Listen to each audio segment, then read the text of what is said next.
Bismillahirrahmanirrahim. Assalamualaikum warahmatullahi wabarakatuh. Innal hamdalillah nahmaduhu wa nasta'inuhu wa nastaghfiruh wa natubu ilayhi wa na'udzu billahi min shururi anfusina wa sayyiati a'malina. May yahdihillahu fala mudilla lahu wa may yudlil fala hadiya lahu. Asyhadu an la ilaha illallah wahdahu la syarika lahu wa asyhadu anna Muhammadan abduhu wa rasuluh la nabiyya wa la rasula ba'da, amma ba'du. Hadirin yang dirahmati Allah Subhanahu wa taala, kita lanjutkan kembali pembacaan kitab Riyadhus Shalihin, masih di bab fil iqtisadi fil ibadah, bab tidak berlebih-lebihan di dalam beribadah. Hadis ini berbunyi wa an Anasin radhiyallahu anhu annahu qala dakhala an-nabiy sallallahu alaihi wasallam al-masjida fa idza hablun mamdudun baina as-sariyatayn faqala ma hadha al-habl qalu hadha hablun li Zainab fa idza fatarat ta'allaqat bihi faqala an-nabiy sallallahu alaihi wasallam hulluhu liyusalli ahadukum nashatahu fa idza fatara falyarqud, muttafaqun alaih.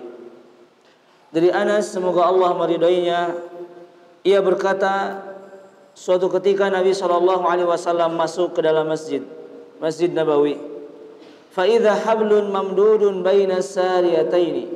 Kemudian di masjid tersebut terdapat tali yang terikat di antara dua tiang. Tiang ini nih, tengah. Jadi diikat memanjang. Nabi melihat tali tersebut. Faqala ma hadzal hablu? Ini tali siapa? Qalu, para sahabat menjawab, hadza hablun li Zainab. Ini tali milik Zainab. Katakan para ahli hadis bahwa kemungkinan yang dimaksud Zainab di sini adalah istrinya beliau, Zainab bintu Jahsh radhiyallahu taala anha ummul mukminin. Kenapa membuat tali di antara dua tiang? Fa idza fatarat ta'allaqat bihi. Beliau radhiyallahu anha apabila salat kemudian merasa sudah capek, kemudian bergantung di tali tersebut begitu. Biar enggak apa? Biar enggak jatuh. Jadi ada tali yang nyarane. Salatnya diikat dengan bersandar pada tali. Faqala Nabi sallallahu alaihi wasallam hulluhu, lepas. Enggak usah ada tali. Liyusalli ahadukum nasyatahu. Hendaklah di antara kalian salat apabila sedang semangat, silakan salat. Tapi apabila sedang malas atau sudah merasakan capek, maka silakan salat dalam keadaan duduk. Ikhwatal iman, azanallahu wa iyyakum. Hadis ini menunjukkan bahwasanya pada saat itu istri Nabi sallallahu alaihi wasallam salat di dalam masjid, dan salat ini adalah salat sunnah. Salat sunnah karena afdalnya seorang wanita salatnya di mana? Di rumah masing-masing. Tetapi tidak masalah. La tamna'u ima Allahi masajidallah. Jangan pernah melarang para wanita untuk datang salat ke masjid. Asalkan aman dari segala fitnah, maka tidak masalah.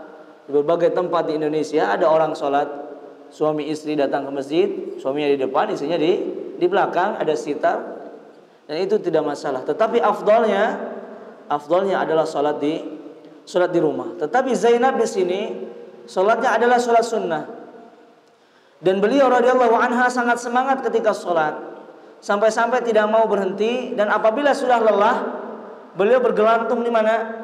Di tali tersebut.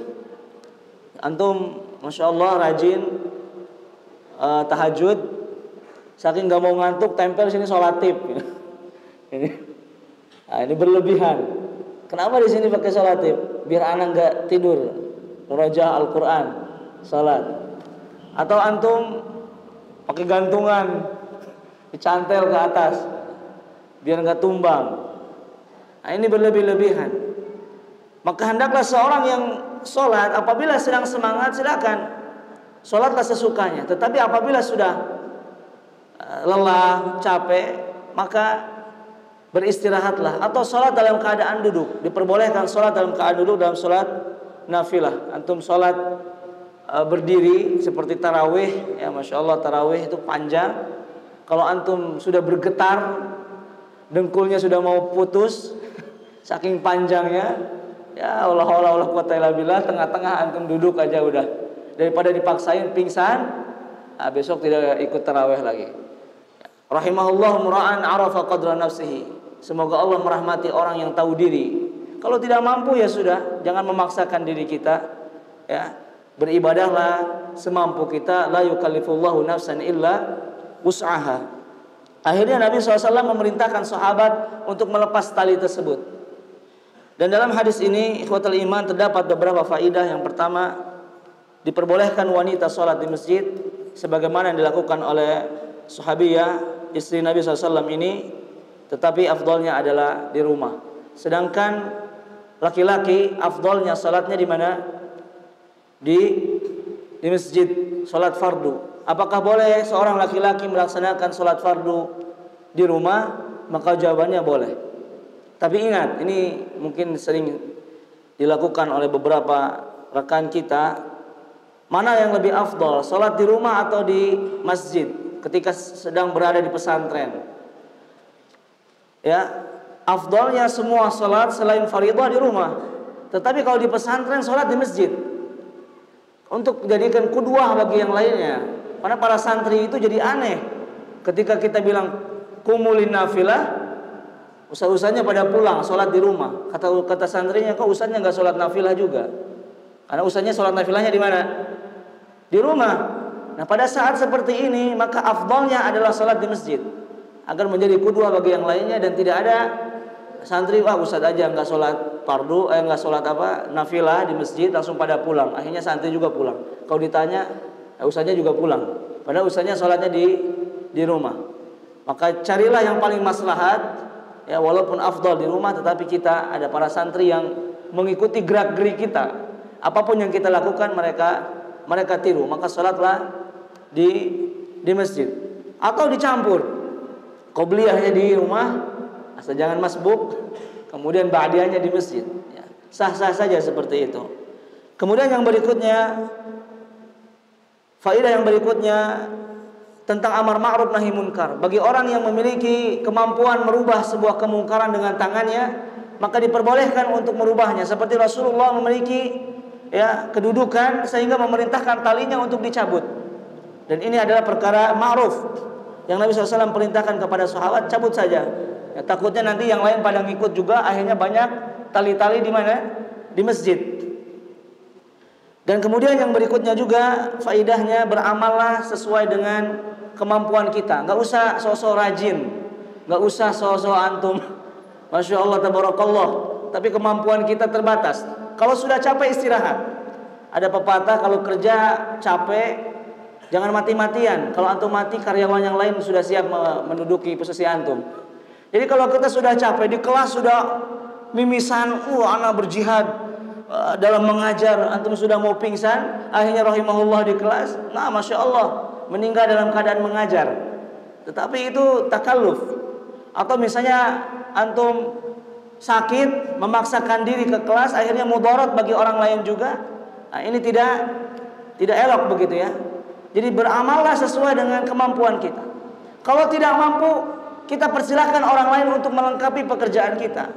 Kalau antum bekerja mati-matian siang dan malam, tidak ada istirahat, kemudian mengerjakan tugas sampai jam 1, nanti jam 2 lagi tahajud, sampai pagi halaqah, paginya lagi udah vertigo berputar semua, datang dengan tongkat, dibopong oleh para khidmah ke kelas kajian. Nah, itu silahkan orang lain yang menggantikan. Kalau sekiranya tidak mampu, maka gantikan dengan orang yang mampu. Seperti itu. Ketika kita menjabat juga demikian. Kalau tidak mampu, gantikan saja sama orang lain. Karena kita harus tahu diri. Kalau dipaksakan tidak sempurna, maka ada orang lain yang mungkin lebih sempurna dibanding kita dan mampu fisiknya, maka biar orang lain yang melanjutkan. Tidak jadi masalah, tidak aib. Mundur karena uzur daripada memaksakan menjadi mudarat. Kata Nabi SAW, ya dalam hadis yang mungkin nanti dibahas, kalau kita sholat kemudian sholatnya sudah nggak karuan, ngantuknya sudah kebablasan, tidak bisa membedakan mana alhamdulillah, mana qul a'udzu birabbil nas, tidur dulu. Daripada lebih baik. Maka tahulah, harus tahu kondisi kita masing-masing, sejauh mana kemampuan kita, sejauh mana keterbatasan kita. Kalau kita tidak mampu, minta tolonglah kepada orang lain yang lebih mampu, atau gantikan dengan yang lebih mampu, tidak masalah. La yukallifullahu nafsan illa wus'aha. Rahimahullahu mura'an arafa qadra nafsi. Semoga Allah merahmati orang-orang yang tahu kondisi dirinya masing-masing. Mudah-mudahan Allah Subhanahu wa taala ya memberikan kemampuan kepada kita semua. Kemudian yang terakhir, ini babnya mungkin agak aneh ya. Di depan menganjurkan untuk banyak beramal. Di sini menganjurkan untuk apa? Jangan terlalu berlebihan dalam beramal. Inilah tandanya bahwa ibadah itu ya terkadang harus ya semangat ada, tapi apabila sudah malas jangan ditinggalkan, tetapi ambillah yang paling apa? Yang paling mudah, yang paling ringan. Akan tetapi yang tidak diperbolehkan kalau kita sudah malas, kemudian kita tinggalkan secara keseluruhan, maka beramallah ya khairul a'mali indallahi adwamuha wa in qalla. Sebaik-baiknya atau amalan yang dicintai oleh Allah Subhanahu wa taala sedikit, akan tetapi konsisten sesuai dengan ya kondisi kita semuanya. Mudah-mudahan Allah Subhanahu wa taala memberikan kemampuan kepada kita untuk beribadah kepadanya dengan ikhlas dan mengikuti sunnah Nabi sallallahu alaihi wasallam. Demikian dapat disampaikan. Mohon maaf jika ada kata-kata yang kurang berkenan. Wassallallahu nabiyana Muhammad subhanakallahumma bihamdika asyhadu an la ilaha illa anta astaghfiruka wa atubu ilaik.